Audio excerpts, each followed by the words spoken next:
want? Huh? Is this what you want?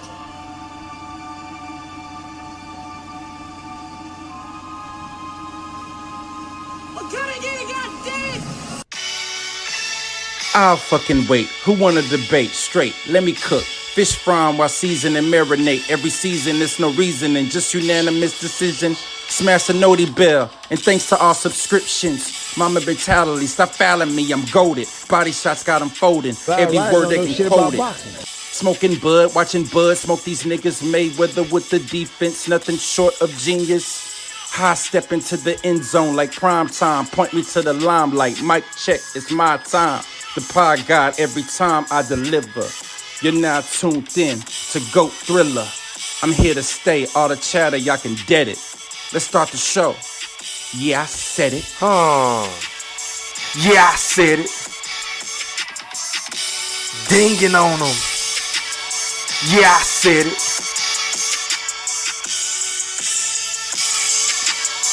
Yeah, I said it. I'm the best ever. There's I never been fucking anybody wait. better. I'm Sonny Liston. I'm Jack Dempsey. There's no one like me. I'm from Nairclaw. There's no one that can match me. My style is impetuous. My defense is impregnable. And I'm just ferocious. I want your heart. Yeah, I said it.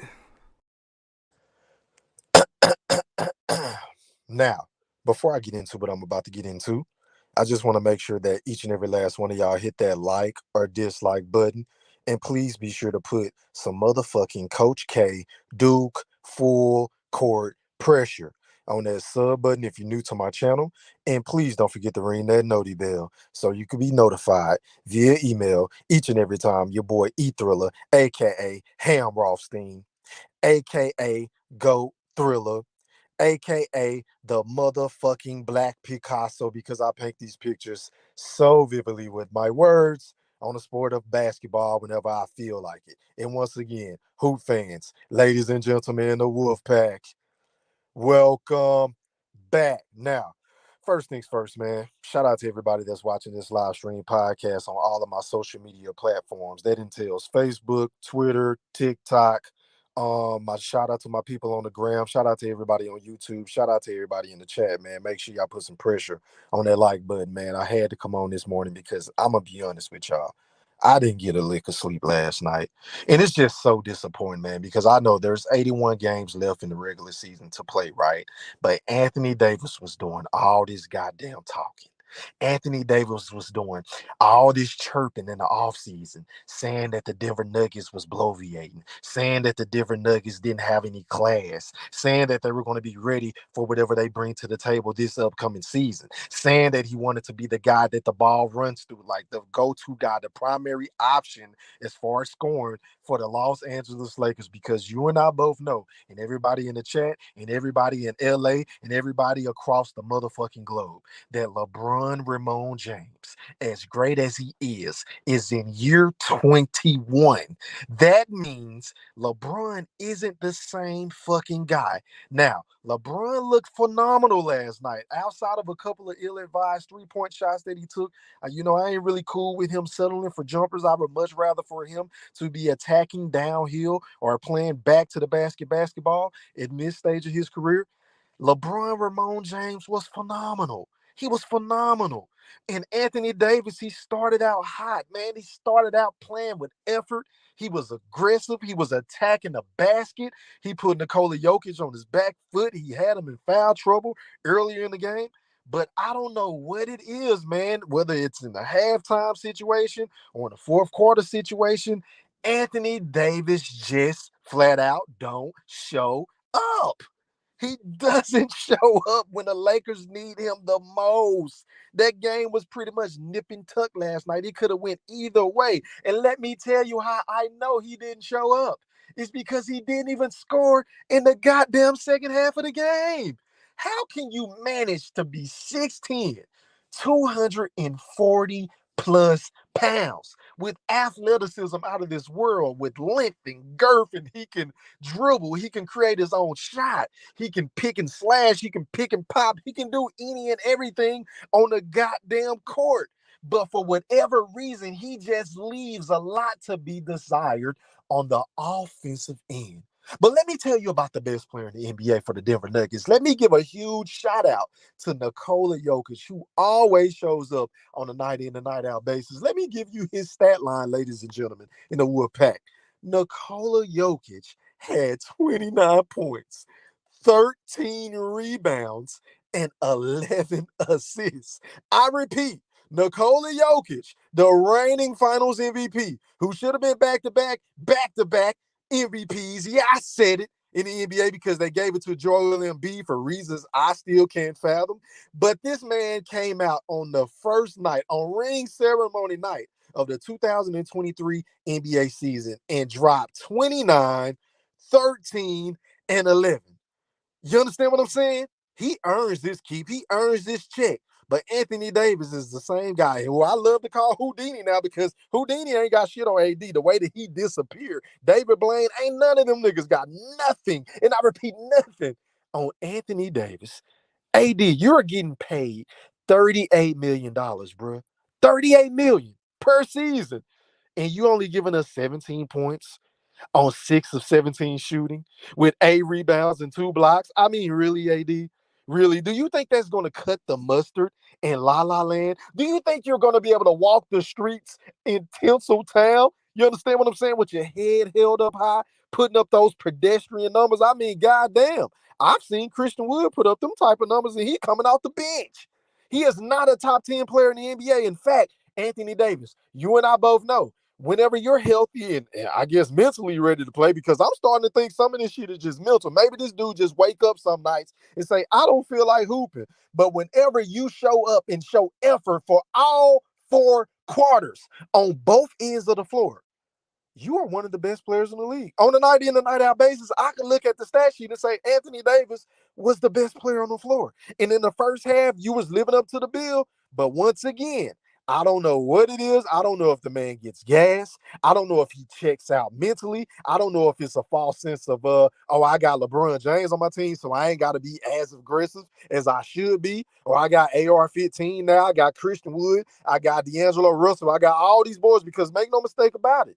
The Lakers have pieces, y'all. They have the right pieces in place to win a championship. Yeah, I said it. You feel what I'm saying? Even with LeBron being in year 21, they have a phenomenal coach in Darvin Ham who, last night, you understand what I'm saying? I didn't really understand his rotations because I felt like Christian Wood should have been playing a hell of a lot more. That's just my personal opinion, right? And then on the outside looking in, I also would like to criticize on Darvin Ham for this. You got to play LeBron more minutes, bro. And I get it. You want to preserve LeBron because he's in year 21. You don't want no injury to take place early in the season because if you do, once again, that'll set us back in the Western Conference, and we got off to a horrific start last season, and we don't want that to happen again. But, man, we got a motherfucking hard schedule opening up this season, man, because I think we play Sacramento, we play Phoenix next. You feel what I'm saying? I think we play Orlando, and then we follow it up by playing the Clippers at home. Right? That's a tough 5-game stretch. And Anthony Davis is going to have to show up and show out. You got to put up numbers like Nikola Jokic. You have to give me 27 points. You have to give me 12 rebounds. You have to give me 8 assists because you're being doubled and triple teamed. You got to learn how to pass out of these goddamn double teams, man.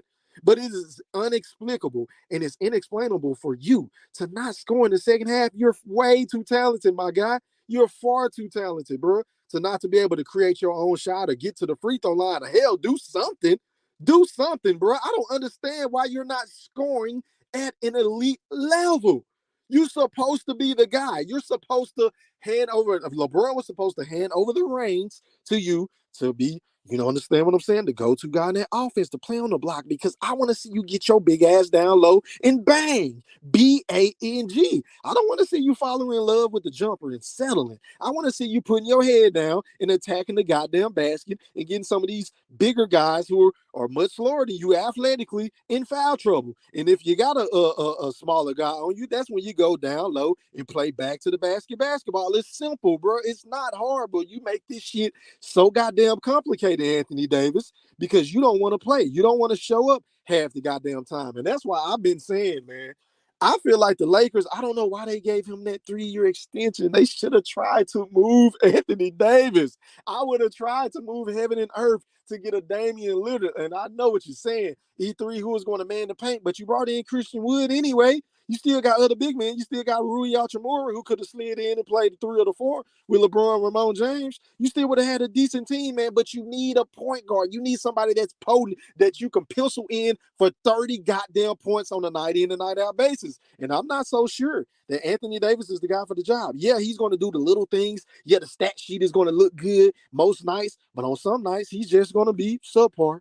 Some nights he's just going to be out there on the floor. Some nights he's just going to look lethargic and look like he's going through the motions and looking like he don't even give a fuck about what's taking place, like he's looking right here in my goddamn thumbnail. Yeah, I said it.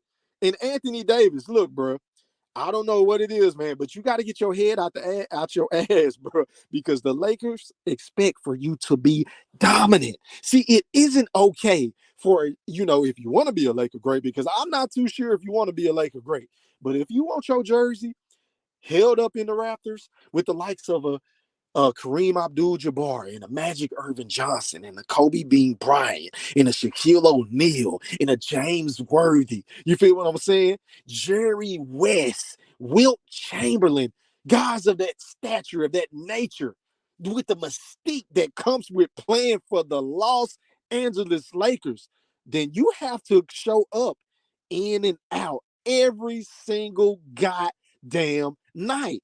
And you can't just win one championship. I mean, contrary to what you may or may not believe, but Laker Nation does not accept mediocrity. We don't. We want to see you perform under the brightest of bright lights. We want to see you put your fucking will and the heart and the grit and determination to leave it all out on the floor, because that's one of the main things that I admire about a Giannis Antetokounmpo. Because say what y'all want about him, we know his game is kind of limited because he really don't have a lot of moves. He really ain't got a great jump shot. And one of the things that I feel like, in my personal opinion, that makes a Giannis Antetokounmpo so great is the fact that he knows his limitations. He ain't trying to be cute. He ain't trying to go between his legs. He ain't trying to do in and outs. He ain't trying to do hezzies. He's just taking 1 or 2 dribbles. He's Euro stepping and he's banging on your ass. Yeah, I said it.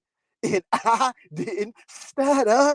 Giannis Antetokounmpo is exactly the way that I want Anthony Davis to play. He plays the game the right fucking way because he knows his limitations and he uses all of his physical attributes to his advantage. Anthony Davis does not do the same. He wants to be timid. He wants to be a finesse player. He wants to look cute. He wants to be a guard. He wants to shoot jumpers. He wants to acquiesce and facilitate and get everybody else involved. No, you have to be the man. You have to want to dominate in the paint. You have to make it. I don't know what you're going to do about this, but in my personal opinion, you have to shoot the ball at least 8 times a quarter. At least 8. I need 24 shots from Anthony Davis on a night in and night out basis. I don't want to see D'Angelo Russell shooting the ball 12 times. I don't want to see AR-15 shooting the ball 15 times. And I damn sure don't want to see no goddamn Rui Hachimura shooting the ball 10 times. Y'all are taking shot attempts away from Anthony Davis, who needs the ball, who needs to get into a rhythm, who needs to feel like he's the most important player on the floor for his confidence. See, Anthony Davis, whenever things get tough for him, he kind of checks out. I think that's the problem with him. Whenever his shot is not falling, and whenever he ain't getting calls and he's getting banged down low like he was last night against Nikola Jokic in the second half, he just said, look, man, they ain't giving me the call, so I'm going to just settle, or I'm just not going to be aggressive. And I think if you're Darvin Ham, you're going to have to bring a player here. Now, I don't know who it is, because it would have been great for y'all to bring in a guy like Chris Paul, who is feisty, who is going to challenge his teammates, and he's going to get up in motherfuckers' face and say, look, y'all ain't playing hard right now. You need a Draymond Green. You need somebody that's going to come in with some nastiness to light a fire underneath Anthony Davis. And I think we are missing a guy. And I hope y'all sitting down for this, y'all. But we're really missing Rajon Rondo. You see, because Rajon Rondo was the guy on that championship team that held everybody accountable. Even LeBron, Ramon James, whenever he came out tripping and lollygagging and not playing defense and not putting hands up and not boxing out or not getting back on defense, guess what? Rajon Rondo with that championship pedigree for the Boston Celtics was the one that would get up in his face and say, look, bro, you tripping. Look, AD, man, I need you to roll hard to the paint. AD, I need you to play on the help side. I need you to be on the screen. I need you to play with your back to the basket. I need you to be aggressive in order for us to win. That's what Rajon Rondo brought to the table in terms of leadership, accountability, knowing how to play the right way, knowing how to get guys in their right spots, helping LeBron facilitate the offense. D'Angelo Russell doesn't quite fit the bill. AR-15, as good as he could be potentially, because I don't know, the jury is still out on him. Shout out to Paul Pierce. I heard him say something earlier yesterday on Undisputed. He was like, man, now that he's going to be on the bulletin board and in the game plan, is he going to be able to come out and dominate and play the way that he played last season? A lot is that is yet to remain to be seen. But anyway, man, shout out to everybody for watching this video. I got to clock in to work, man. Make sure y'all hit that like button. Until next time, I am gone. Holla.